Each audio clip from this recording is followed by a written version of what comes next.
শ্রীমতী রাধারানী সখীদের প্রতি বলে, সখীরে আমি তোদের কিছুই কথা শুনতে চাই না। কৃষ্ণ বিহনে আমার প্রাণ মনে হয় কি ছুটে যাবে।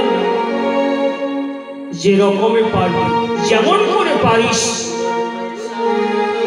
আমাকে আমাকে কৃষ্ণকে এনে আমার প্রাণ বাঁচান।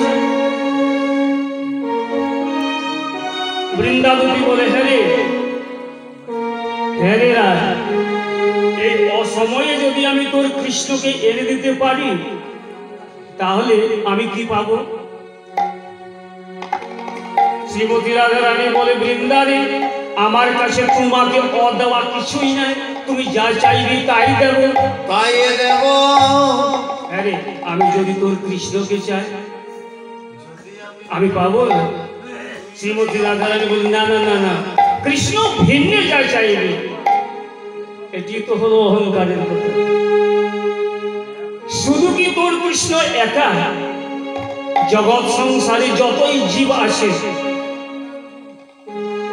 জগৎ সংসারে যতই জীব আসে তাদের অন্তরে কৃষ্ণ আছে। আমি তোর কৃষ্ণকে চাইবো কেন বল? আমারও তো অন্তরে কৃষ্ণ আছে, আমি নিজের কৃষ্ণকে চাইবো না।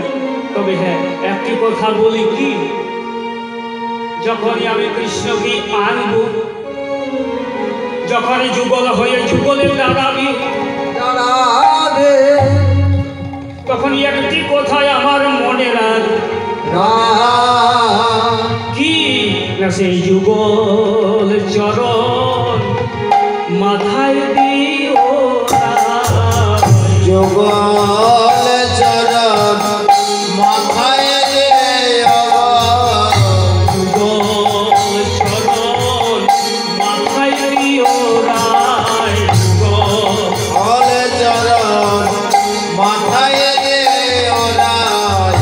এই মিনতি থাকলো আমার,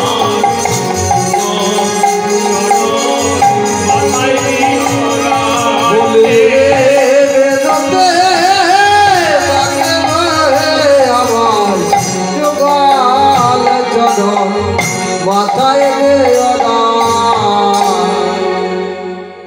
শ্রীমতী রাধারানী বলে, আর দেরি না করে তুমি কৃষ্ণকে আনতে চলে যাও।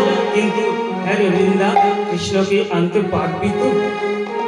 বৃন্দা বলছে, আমি কি না পারি, কি না পারি, কি না পারি, কি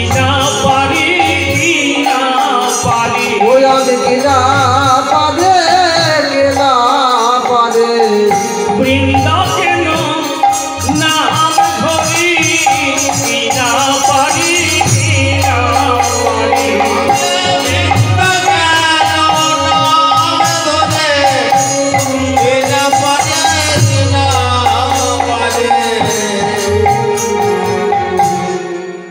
বলছে, আমি কি না পারি, কি না পারি, আমি ভাঙতেও পারি আর গড়তেও পারি। বলে, হ্যাঁ রে বৃন্দা, যদি তুই ভাঙতেও পারিস গড়তেও পারিস তাহলে কি তুই এই ব্রজের কামার? হ্যাঁ, যদি তুই ব্রজের কামার তাহলে আমার একটি কথা শুন, কি আমার একটি কথা শুন, কি আমার দুখানা বালা গ্রহণ করে দে। বৃন্দা বলে, রাধে আমি বালা